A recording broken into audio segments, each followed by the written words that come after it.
To make sure I did not have it on while singing, that would not have been good.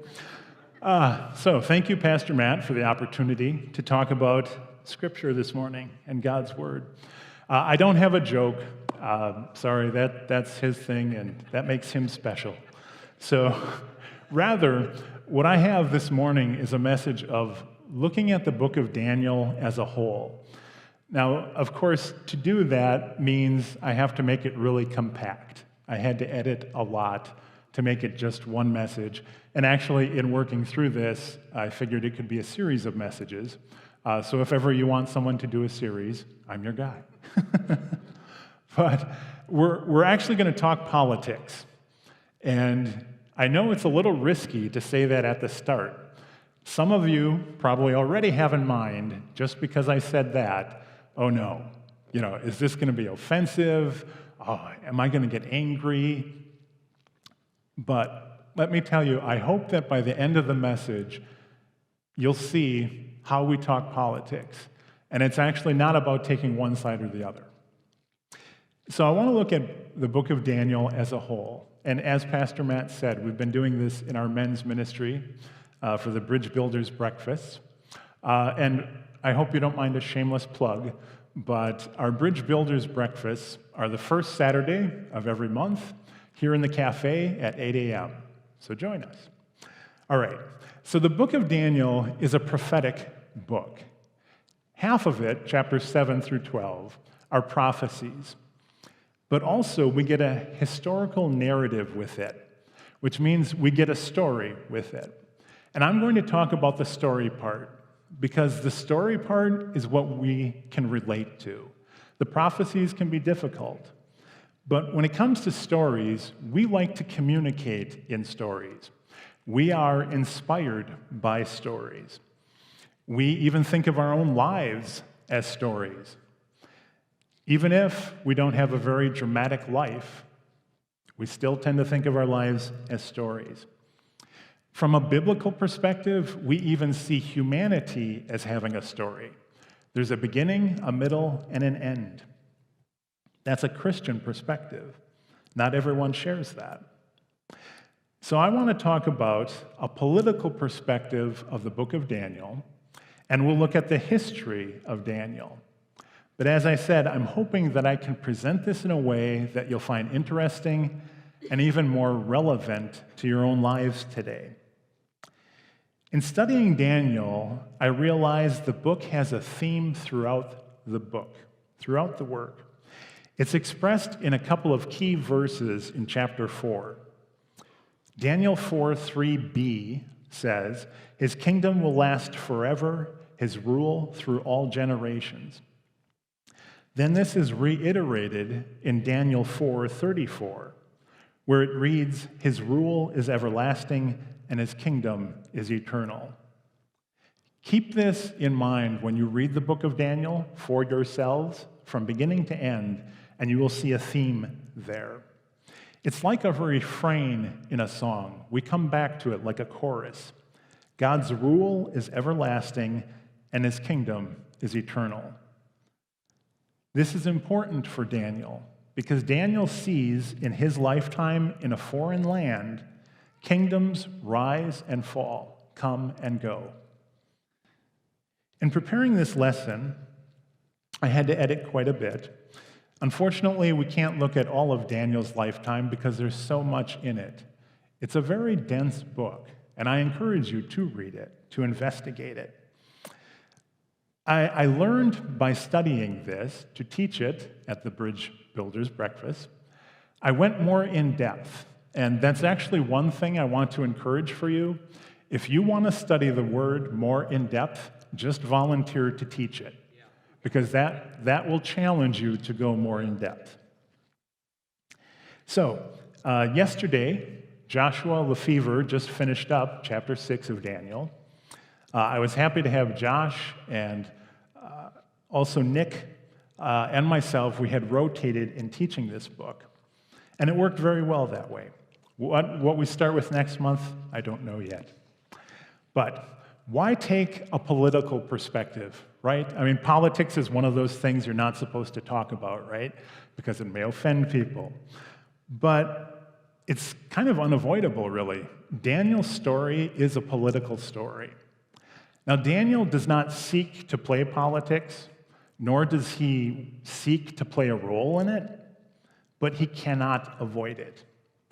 He practices his faith, and as it turns out, by doing that, that has political consequences. And that's something you may experience today. So let's look at the history of Daniel. The book of Daniel begins with a siege of Jerusalem, where Daniel is, by the king Nebuchadnezzar of Babylon. This is the downfall of the country of Judah. Daniel is a part, that's his nation, Judah. Following the siege, many of the Jews are taken captive and taken as prisoners to Babylon, including royal family, princes, leaders, nobles, and this includes Daniel. The book of 2 Kings, as well as Jeremiah and other books in the Bible, note that a remnant of the poor is left behind, kept there by King Nebuchadnezzar to take care of the land. That's in Jeremiah 39. If we look at 2 Kings 24, 13 to 14, it describes this event. As the Lord had said beforehand, Nebuchadnezzar carried away all the treasures from the Lord's temple and the royal palace. He stripped away all the gold objects that King Solomon of Israel had placed in the temple. King Nebuchadnezzar took all of Jerusalem captive, including all the commanders and the best of soldiers, craftsmen, and artisans, 10,000 in all. Only the poorest people were left in the land. Note that in this account, and also Daniel chapter 1, King Nebuchadnezzar takes the people away in the same way that he takes the sacred items from the temple. Daniel and his people are possessions, and their land is occupied. Now, King Nebuchadnezzar is known to have conquered several peoples. Before this, he also conquered the Assyrians and the Egyptians, which were two large kingdoms in themselves. So King Nebuchadnezzar has a sort of a methodology, a program for what to do. And that is take the young men of the conquered and assimilate them to Babylonian culture. Teach them the language and literature of Babylon. Train them to serve in the royal palace. They were to be trained for 3 years before entering that service. So Daniel is taken captive, along with his friends Shadrach, Meshach, and Abednego. There are a few figures in the Bible that Daniel is similar to. Daniel is like Joseph, who was sold into slavery by his brothers and taken to Egypt, where he served the Pharaoh and rose to a prominent place. So keep that in mind. Daniel is like Moses, who said of himself he was a stranger in a strange land. Daniel is like Esther, who became a member of King Xerxes' harem in the Persian kingdom, and who became a queen. In each of these stories, in the lives of these figures, they are forced from their native culture into a foreign culture and have to adapt. Daniel is in a pagan culture in a foreign land where God is not recognized and God's ways are not known. Daniel is expected to change, to assimilate to the pagan culture. So I want to repeat this because I think every Christian can relate to this. Daniel lives in a land that does not recognize God or God's ways, and he is expected to change. It's interesting that in the book of Daniel, the greatest conflict doesn't seem to be his captivity in a foreign land and being exiled in Babylon. That is, he adapts to living under foreign rule. This may reflect a certain attitude of Daniel to accept that which is not in his control, to accept these circumstances. He's taken captive as a young man, and for most of his adult life, he lives under several different regimes abroad. Now, he could treat this as imprisonment. He could treat the Babylonians as enemies, but we don't see that. He could treat the Medes and the Persians as enemies because eventually he's in captivity under their rule. But we don't see him do that. In fact, we do not see or read that he's in conflict with the people as enemies. Rather, he's in conflict with culture at times. We do not read of his constantly trying to escape or that he tries to sabotage the Babylonians. And we do not read that he's passive, refusing to partake or engage in Babylonian culture. Rather, what we read is that he succeeds in this foreign culture and without compromising his faith. And this is key for us. I mentioned that the king's program, that the king had a program that Daniel's put into. So I'll just mention it here, how the Bible tells us how Nebuchadnezzar gives an order to train the young royals, the young princes of Judah.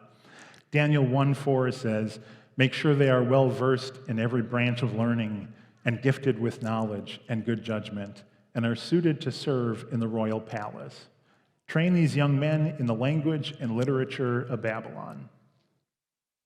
The book of Daniel says, or rather the book says of Daniel, as well as Shadrach, Meshach, and Abednego, in Daniel 1:17, God gave these 4 young men an unusual aptitude for understanding every aspect of literature and wisdom, and God gave Daniel the special ability to interpret the meanings of visions and dreams.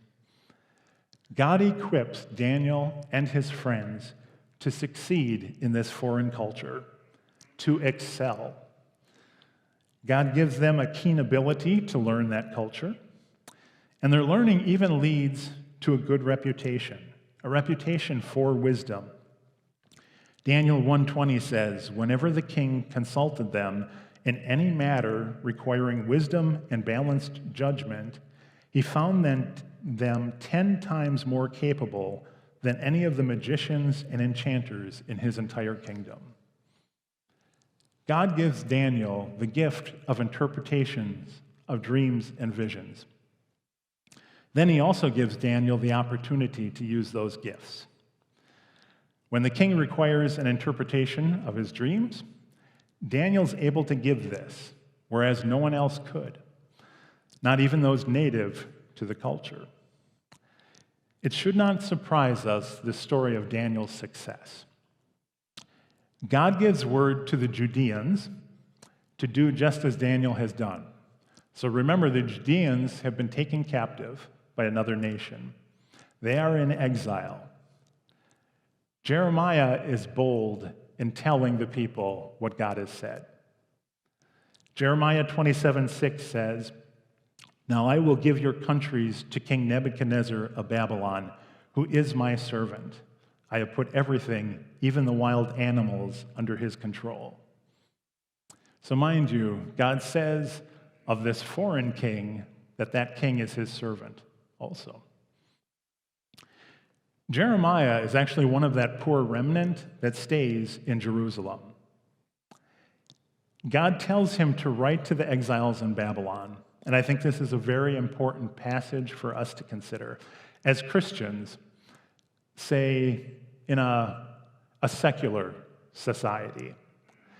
So Jeremiah writes in Jeremiah 29:4-7, "This is what the Lord of heaven's armies, the God of Israel, says to all the captives he has exiled to Babylon from Jerusalem. Build homes and plan to stay. Plant gardens and eat the food they produce. Marry and have children. Then find spouses for them so that you may have many grandchildren. Multiply. Do not dwindle away. And work for the peace and prosperity of the city where I sent you into exile. Pray to the Lord for it, for its welfare will determine your welfare." God tells his people through the prophet he's sending them into exile. And while they are there, they should prosper. Don't let your lives end because of who is in power. What's more, be concerned about the prosperity of the city you are in. because the city's welfare is tied to your own welfare. God tells them to pray for the city where they find themselves and pray for the people among whom they find themselves. Jeremiah was writing this to the captives, and you can imagine how popular he was for it. This is something we can apply today, that we should be concerned about our land, our state, our cities, our neighborhoods. We should be praying for them. Now, Daniel fulfills God's instructions by prospering in this foreign land. We could say he succeeds in the pagan education system. And God is able to use Daniel there in that system. God gives Daniel the ability and opportunity to interpret the king's dreams. King Nebuchadnezzar gives him a high position of authority because of his correct interpretation, adding to Daniel's success. In a later chapter of Daniel, chapter 5, we read of King Nebuchadnezzar's successor, Belshazzar, who also needs help to interpret, this time for the message that a disembodied hand writes on the wall. When he sees the writing on the wall and doesn't understand it, Belshazzar is referred to Daniel by his wife. His wife describes Daniel as being found to have insight, understanding, and wisdom like that of the gods. Daniel, over the years in exile, gains a reputation for wisdom given to him by God. So I want to introduce a word to you. The term is counterfactuals, to explain what that is. So in the study of history, some historians, such as Neil Ferguson, like to entertain counterfactuals. What are those? Well, they're what-if questions. They are potential facts if things had happened differently. So you may have heard of some stories like this. A common one or a popular one is, what if Germany had won World War II? So if you've seen any movies or read any stories like that, those are counterfactuals. So some historians toss this aside, that you should not consider these, because they're not facts. True, they're not facts. But other historians, like Ferguson, say, when you consider the counterfactual, it's a way of realizing just how important certain decisions are or certain actions that were taken. And let's apply that to Daniel. Let's consider Daniel's situation from, say, some counterfactuals. So, Daniel could have closed himself off and suffered for it because he would have been of no use to the Babylonians. He could have refused to contribute anything. He could have resented the whole culture of Babylon. He could have resented that anyone, especially pagans, would have power over him. But Daniel chooses to engage in this foreign culture without compromising his faith. And that's key here for us. Can we live in a foreign culture, and can we engage it without compromising our faith? Now, I would love to say that Daniel had a great life and it was all smooth sailing. But if you've read the book of Daniel, you know that's not the case. Even though Daniel has been given authority by Nebuchadnezzar, as a result of what God has given him, and he is considered to be respectful of their culture, even so, Daniel has to face challenges to his faith. There are culture clashes that Daniel does not initiate, but finds himself in. He's brought into it by practicing his faith. He practices what was once acceptable to the king, but then is taken as an offense when the king changes his mind, or when there's a new king in power. In other words, Daniel's faith and his practice of it does not change, but the rules and the rulers do. In the space of a few chapters, we read of Daniel serving first King Nebuchadnezzar in chapter 4. In chapter 5, we suddenly are introduced to he's serving King Belshazzar, who is a successor of Nebuchadnezzar. By the end of that chapter, Belshazzar is dead, and King Darius is the new king. He's a servant of the Persian king Cyrus. The kingdom of Babylon has fallen to the Medes and Persians, and chapter 6 begins with Darius's rule. So Darius appoints Daniel to a high office, where Daniel proves himself more capable than all other administrators. Because of this, the administrators seek to bring Daniel down. These officials take King Darius, or rather talk King Darius, into making a law that prohibits the worship of anyone other than the king. They tell him to sign this law so that it cannot be changed and so that it cannot be revoked. In today's terms, in the US, it would be like the president making an executive order into a constitutional amendment. And Darius signs this law. Now Daniel, by practicing his faith in God who has brought him to this place, a place of authority, a place where he is deemed trustworthy by several kings. Now he's deemed a lawbreaker for his faith, because he cannot honor the king above God. Daniel prays to God, as usual, as is his custom, and by so doing, he breaks the king's law. The officials report this to the king. The king gives the order to arrest Daniel and throw him in the lion's den, a punishment that's explicitly stated within the law. Daniel is thrown into the pit, but is unharmed. When he's brought out, he testifies that an angel of the Lord had shut the mouths of the lions. King Darius then recognizes Daniel's God, just as earlier King Nebuchadnezzar had recognized Daniel's God when he interpreted things correctly. So here Darius exclaims in Daniel 6:26, I decree that everyone throughout my kingdom should tremble with fear before the God of Daniel, for he is the living God, and he will endure forever. His kingdom will never be destroyed, and his rule will never end. There's that refrain again. God's kingdom will never be destroyed, and his rule will never end. And this, I think, is the key to the book of Daniel. Now, in Daniel chapter 6, it ends with the statement, so Daniel prospered during the reign of Darius and the reign of Cyrus the Persian. So in reading other texts, you may read that Darius could have been an administrator or general of Cyrus's, or he could even be Cyrus, who's known as Cyrus the Great. But Cyrus comes into the story too. And Daniel 1:21 says that Daniel remained in royal service until the first year of the reign of King Cyrus. In 2 Chronicles, you'll read how the Persian king allows the Jews in exile to return to Judah. In exile, Daniel has seen several rulers, several regime changes. First Nebuchadnezzar, then Belshazzar, then Darius, then Cyrus.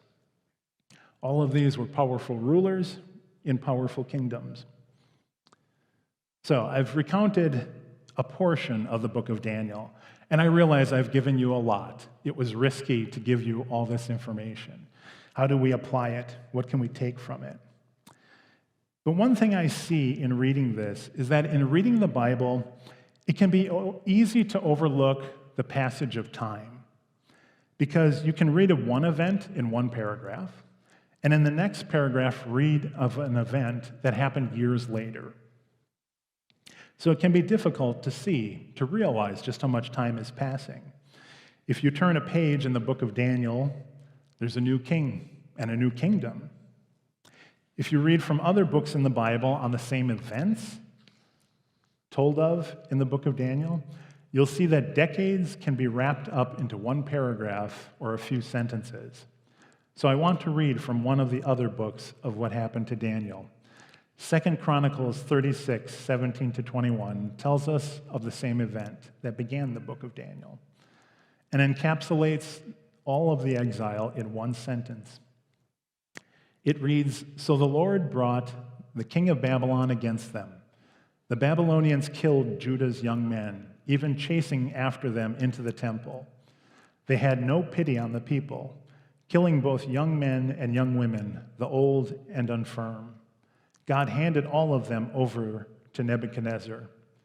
The king took home to Babylon all the articles, large and small, used in the temple of God, and the treasures from both the Lord's temple and from the palace of the king and his officials. Then his army burned the temple of God, tore down the walls of Jerusalem, burned all the palaces, and completely destroyed everything of value. The few who survived were taken as exiles to Babylon, and they became servants to the king and his sons until the kingdom of Persia came to power. So the message of the Lord, spoken through Jeremiah, was fulfilled. The land finally enjoyed its Sabbath rest, lying desolate until the 70 years were fulfilled, just as the prophet has said. So a paragraph and a sentence sum up what Daniel lives through.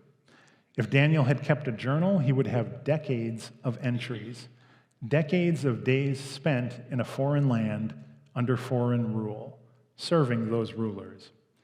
He could testify to seeing kings come and go, even kingdoms come and go.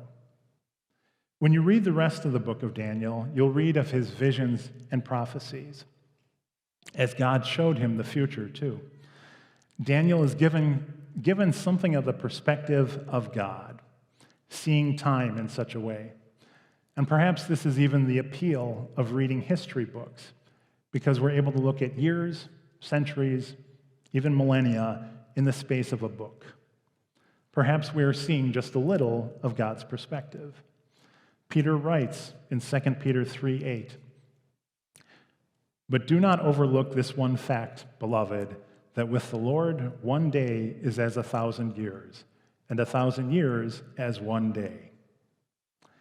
I started this sermon with a political perspective so as to put politics into perspective, a biblical perspective. The kingdoms of man will come and go. Rulers will come and go. But God's rule is everlasting, and his kingdom is eternal. We put our faith in God, not government. I encourage you to take part in governance. The Bible shows us how to be good citizens, but realize our faith is in God. So this has been a message to encourage you to trust God. Whatever the results are of future elections, we are in God's hands. Whatever issues arise, we should seek the biblical perspective. Whatever circumstances change, God gives us gifts to adapt. But I should also say that Daniel's story, well, that gives you something of completion of my message. There still is one part that needs to be said, and this will lead into Pastor Matt leading us in prayer in closing. In reading Daniel's story, if you look at Daniel chapter 7, verses 13 to 14, Daniel says that he sees one like the Son of Man who was given authority, honor, and sovereignty over all the nations of the world, so that people of every race and nation and language would obey him. His rule is eternal. It will never end. His kingdom will never be destroyed. This passage points to Jesus. Jesus is the Son of Man. And God gives his Son Jesus authority over the world. This is not just the hope of Christians now, but hope for those who do not know Jesus yet. One reason I wanted to go over such a large scope and a large message is that this points to eternity. I'm hoping that as you consider these words, that it strikes you how temporal power can be. Even how short man's story is, and certainly how short our stories are. I'm hoping that you sense that God has created us for eternity. That you can take from the Bible. Look at the Bible as a whole, and this will confirm it. God has created us for more than just this short life on earth. So if you want to be a part of that eternal kingdom, then we have to talk about salvation, because that's how you enter that kingdom. Even here on earth, even while we're here, that is entering God's kingdom. And so I want to ask Pastor Matt to lead us in prayer.